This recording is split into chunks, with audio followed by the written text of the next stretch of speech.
బ్రహ్మ తన కుమారుడైన నారదునికి చెప్పిన విషయం సూతమహర్షి మునులందరికీ ఇలా వివరంగా చెప్పడం ప్రారంభించాడు. పరమ తపస్సులో ఉన్న మునులారా, ఇప్పుడు నేను పరమశివుడు తాను స్వయంగా అవతరించిన రుద్రరూపంతో కోటికోట్ల రుద్రగణాలను వెంటేసుకుని కుబేరుని నగరం అయిన అలకానగరానికి సమీపంలో ఉన్న కైలాస పర్వతంపై ఎలా స్థిరంగా కొలువై ఉన్నాడో చెప్పబోతున్నాను, వినండి. ఉమాదేవితో కలిసి పరమేశ్వరుడు తన అసలైన స్థలమైన కైలాసానికి చేరుకుని కుబేరుని ఇచ్చిన మాటను ఎలా నిలబెట్టుకున్నాడన్న దాని గురించి ఇలా ఆలోచించాడు. నా హృదయం నుంచి ఉద్భవించిన ఈ రుద్రుడు అసలైన పరబ్రహ్మ స్వరూపం.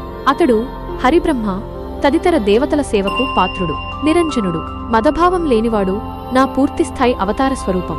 ఇప్పుడు నేను ఈ రూపంలో నా అనుచర గణాలతో కలిసి కైలాసంలో విహరిస్తాను. ఇది నా తపస్సు చేసే పవిత్ర స్థలమని నేను సంకల్పించగానే రుద్రుడు ఉత్సాహంతో ముందుకు వచ్చాడు. అతడి ఉత్సాహం దేవతలందరినీ ఆకర్షించేలా ఉంది. అతడు చేసిన ధ్వని గంభీరంగా ఆకాశాన్ని తాకింది. ఈ శబ్దాన్ని విని బ్రహ్మ విష్ణు మహర్షులు, ఆగమాలు, వేదాలు, సిద్ధులు, దేవతలు, రాక్షసులు, ప్రమథ గణాలు అందరూ అక్కడకు వచ్చారు. మునులారా, అక్కడికి వచ్చిన వారి సంఖ్యను ఇప్పుడు మీకు చెబుతాను, వినండి. మొదటగా గణపతులు వచ్చారు. వీరంతా మహాత్ములు, లోకమంతా నమస్కరించే శక్తిశాలులు.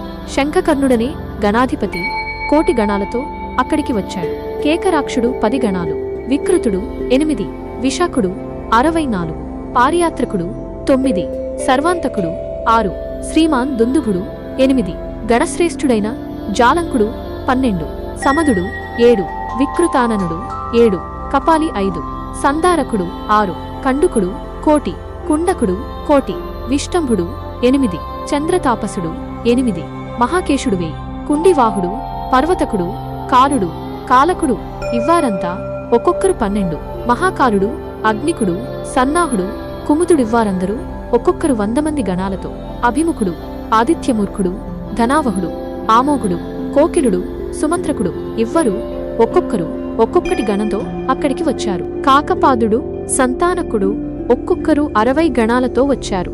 మహాబలుడు, మధుపింగుడు, పింగళుడు ఒక్కొక్కరికి 9 కోట్ల గణాలు వచ్చి చేరాయి. నీలుడు 90 గణాలతో, పూర్ణభద్రుడు అంతే గణాలతో, చతుర్వక్రుడు 7 గణాలు, కాష్టాగూఢుడు, సుకేశుడు, వృషభుడు ఒక్కొక్కరు 64 గణాలతో వచ్చారు. చైత్రుడు, నకులీషుడు, లోకాంతకుడు, దీప్తాత్మ దైత్యాంతకుడు, భృంగిదేవుడు, రిటి అశని భానుకుడు ఒక్కొక్కరు 7 గణాలతో, సనాతనుడు 64 గణాలతో, మహాబలుడైన నందీశ్వరుడు 100 కోట్ల గణాలతో వచ్చాడు. ఇలా ఎన్నుకోలేని లెక్కలేనన్ని గణాలు రుద్రుని పిలుపుకి స్పందించి అక్కడికి వచ్చాయి. వీరందరూ జటాల ముద్దు పెట్టిన తలలు, చంద్రశేఖర తిలకాలు, నీలం మెడలు, 3 కన్నులతో ముమ్మూర్తిలా రుద్రస్వరూపంలో ఉన్నారు. ఈ విధంగా సుమారు 20 కోట్ల గణాలతో సర్వేశ్వరుడైన శివుడు కైలాస పర్వతానికి బయలుదేరాడు. బ్రహ్మ మరియు విష్ణువులు కూడా తమ గణాలనితో కలిసి ఆయన వెంట నడిచారు. కుబేరుడు పరమేశ్వరుని గణనాయకులను, ఇతర సమూహాలను ఎంతో గౌరవంతో ఆతిథ్యంగా స్వాగతించాడు. శంభుడు, శివుడు కుబేరుణ్ణి ఆలింగనం చేసి మేధస్సుతో, ప్రసన్నతతో ఆయన తలపై ముద్దు పెట్టి అలకానగర సమీపంలో నివాసం ఏర్పరచాలని నిశ్చయించాడు. అక్కడ విశ్వకర్ముణ్ణి పిలిపించి తన అనుచర గణాలందరికీ తగిన నివాసాలు కైలాస పర్వత చుట్టుపక్కల నిర్మించమని ఆదేశించాడు. శివుని ఆదేశాన్ని విశ్వకర్మ వేగంగా, ఎంతో శ్రద్ధగా పూర్తి చేశాడు. ఒక శుభముహూర్తంలో లోకాన్ని పరిరక్షించే విశ్వనాథుడు శివుడు రత్నాలతో అలంకరించబడిన స్వర్ణ సింహాసనంపై కూర్చుని తన భస్మం పట్టిన తేజోమయమైన శరీరంతో ప్రకాశించాడు.